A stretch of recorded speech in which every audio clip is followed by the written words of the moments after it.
Thanks for this opportunity to talk more about one of my favourite films of recent times. So, Ali, I wanted to know. Listen, you're a director and you're an actor, and importantly, you're a magician. Mm-hmm. So, I wondered if you were looking for material that you could use all your skills in, because this is a very magical film, magical, mythical subject. Yeah, I do actually, yeah, because this is my second short, and then Simon was in my first short as well. My hobby is the history of magic. So I try to find anything to do with magic and then turn it into a story. And then also, when it comes to the VFX and the SFX, I like to use real-time magic as well, in order to pull off some of the effects. So what do you think is the fascination or maybe the importance of magic and certainly of myth, because we keep retelling stories? Is it, is that, I know it's a huge thing to ask, but I suppose about relevance to now, or, what things can tell us? Yeah, that's a great question. Well, I don't always know the answer, but all I do know is certain themes come up again and again and again. So, for example, Carl Jung talked about archetypes. So, for example, the mermaid is clearly an archetype. And it's interesting when I do screenings at festivals, when we first see that shot of the mermaid, it has a mesmerizing effect on any audience, anywhere around the world. So there's something about these images, but I don't know why they work, but they do work on an audience, and it seems that they've always worked. So it's not that I necessarily understand them, I'm just fascinated to use them in my own stories. And then, so the themes that run throughout your stories are also recurrent themes, would you say? Could you delineate any of those? Well, yeah, I guess there's a bit of a theme in my stories. Is magic real or isn't magic real? And then what's really going on? And there's a bit of a debate of that in this film, because all the way through, you think that Beatie's character is creating a fairy tale to try and get rid of this doctor who's investigating, and that she's really just putting on a shaggy dog tail to try and pacify this guy. But then at the end, we find out that there really is a real power. So it seems to be something that I'm drawn to whenever I write a story.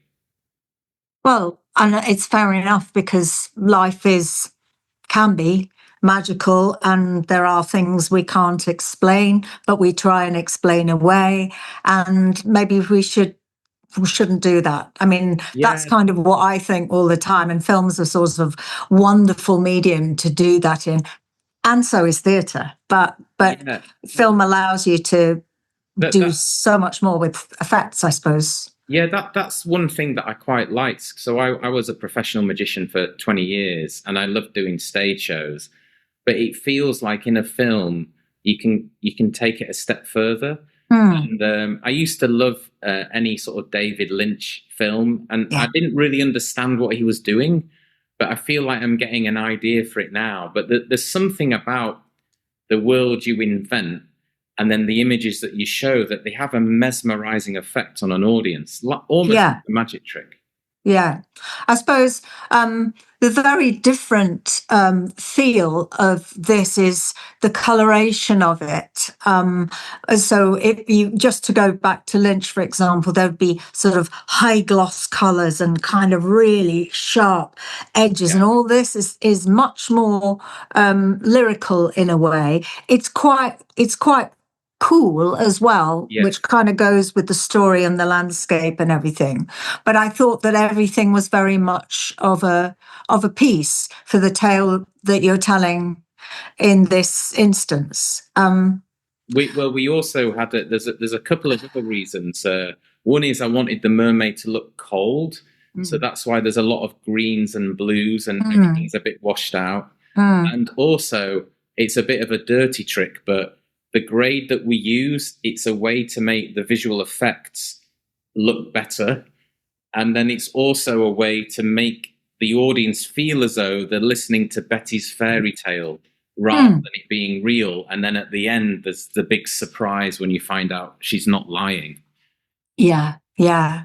So going on from that, Beatie, you've got a hidden agenda throughout this story. And I suppose it's always interesting for people who are not in the business to understand the workings of that. I mean, how do you approach something where you know that there's something else going on, and there's an undertow to your character and what you say all the time in the piece? How did you go about it? I think it's always lovely in whatever role you're playing to have a secret. And this script, that there was a secret from the beginning, so that's really, really nice. But I think I was constantly asking Ali if things were obvious or not obvious, because we did not want things to be I didn't want to be playing a villain. I wanted to be playing a fisherman's wife. I think if you're doing something and commenting on it, it's not very real. But also I did do naughty things, like I have a brooch that I'm wearing the whole time, which I gave to Ali at the end. I found it. I said to the costume designer, I'd like to wear a brooch with a mermaid on it.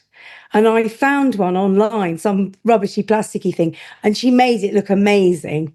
But it's just, you can't really see it. And I was very interested to see if I could see it on the big screen, but you can't really see this mermaid brooch. But I was wearing that the whole time, sort of pointing to it. And, you know, it's just very interesting what she's doing to Luti's cousin, that you don't find out to the end why she's asked this particular man. But I don't think that I could have played it obviously or made comments towards it. I think that would have given the game away. I'm not making sense. I think when you go back and you watch it more than once, it's quite enjoyable to pick up signs, which you then play into the denouement. But you know, when you're first watching, you get the top line. So yes. And I wondered if you actually enjoyed one side of the coin more than the other. Did you enjoy playing the top line, like when you go and find Lutie when he's been out all night and, you know, give him hell? Or did you love playing the end when we know a bit more about what's going on? Or was it just all enjoyable? Yes, it was all enjoyable. Yeah. I mean, I did notice something the other day. I saw it the other day at a festival, and I'd noticed something that I hadn't noticed before. When he's talking to me about curing, right at the end of our interview, he's talking about what the possible truth is of this story, and my accent very slightly changes. Which I hadn't really noticed before. Oh, right. So you think that was just going on in you? You weren't doing it deliberately then? Yes. I think it was going on inside me. That's nice. And so the question I have for you is, if your, you know, the second cousin or far distant cousin had been sympathetic to you and to your story, do you think something different would have happened? I mean, that can be a question for all of you, actually. That's such a good question. That's a great question. I've only just thought of it. I would like to think that she might have changed her mind, but actually there is something calculating about that person, that character, is quite calculating, and she's worked it out very, very well. So probably not. She has to do what she has to do. She has to do what she has to do. My thought is she would hate having to get to that same ending, but I think she would have done it because the power of the comb is so strong. Yeah. And there's a little addendum to this, which is how many family members are there? And how do we keep up the supply? Exactly. What happens? That is when definitely an issue. I mean, I worried about that. I've lost sleep about You're that. not the only one.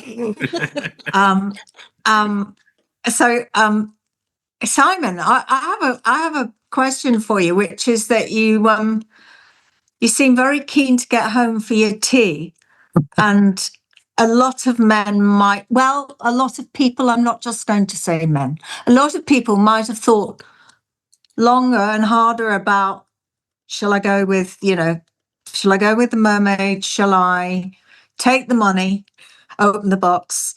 Well, that's an allusion to a very old quiz game.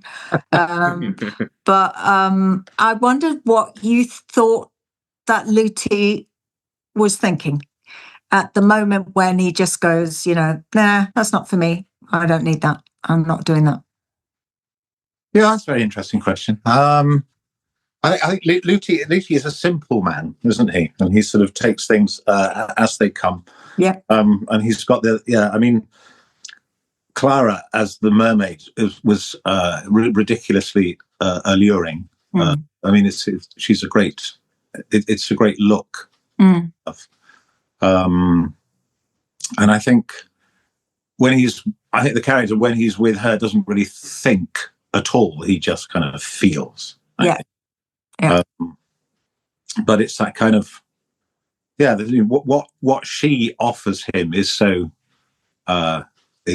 absolute that, of course, it's a scary thing, isn't it? And I think there's probably an element of that as well, not being able to kind of trust himself to go that far with it.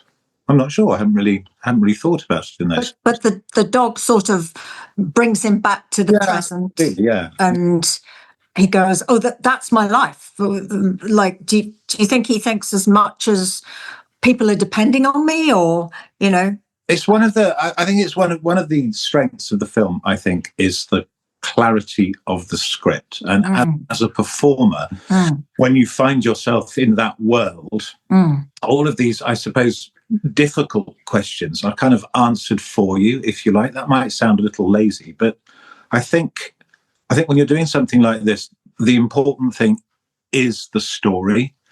And as actors, I think we have a kind of duty to subvert ourselves and what we're trying to do with it to the story.